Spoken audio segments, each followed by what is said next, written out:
I bought this keyboard about a year ago, and I figure it's finally time to review it after one long year of using it, and I'll give you my thoughts and opinions on it.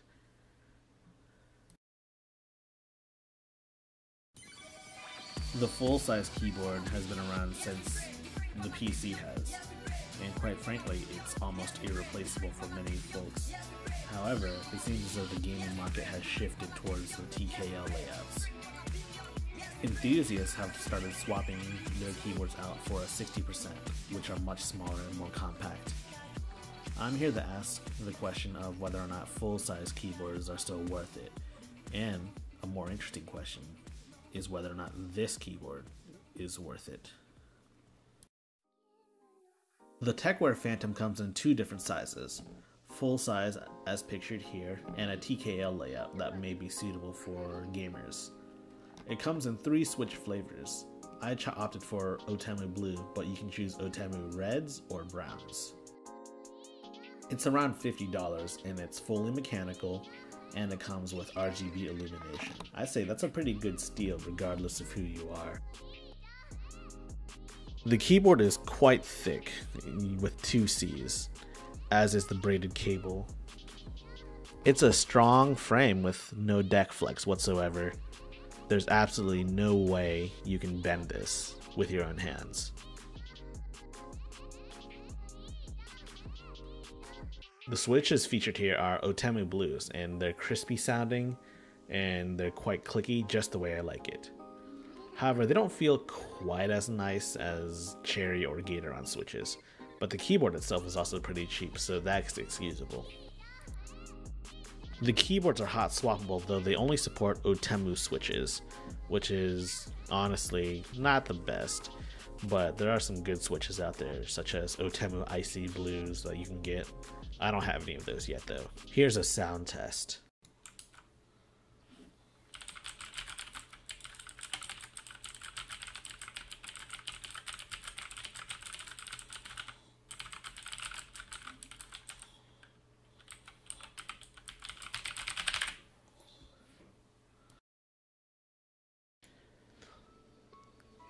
Now, I've said it before, the keyboard is quite good, but more often than not, gaming keyboards are more than just the hardware. It's also about the software, and the software is quite mediocre. The software controls your RGB effects, your profiles, and your macros. The RGB effects do look quite good, the default ones anyways. However, you don't have the ability to animate your own custom RGB effects. The most you can do is per key colors, and honestly just doesn't look good whatsoever.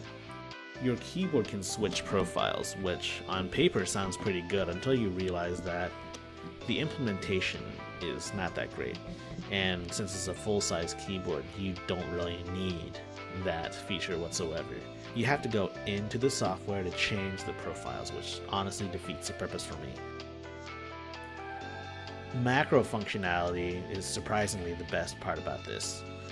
It's not really super customizable, but it does its job. You can record it and then modify what buttons are pressed, the press behavior, which means whether or not it was pressed down or released, and the delay in milliseconds.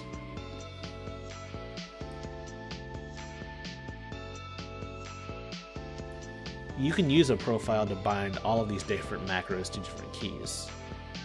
It's about as basic as it gets, but it passes the usability test, which is better than some macro keyboards I've reviewed. In the end though, I believe that full-size keyboards are here to stay for anyone that does more than just browsing the internet or gaming. I do a lot of Excel spreadsheets and I do a lot of number crunching, so it's here to stay at my desk. At least until it breaks. However, compared to most full-size keyboards, I think this is one with very little frills. The RGB functionality, when you set it to like color wave or color wheel, it works just fine. The keyboard is mechanical, so it'll last you a lot longer than most membrane keyboards, and at $50, I mean, it's a good place to start. If you can buy one, then go ahead and buy one.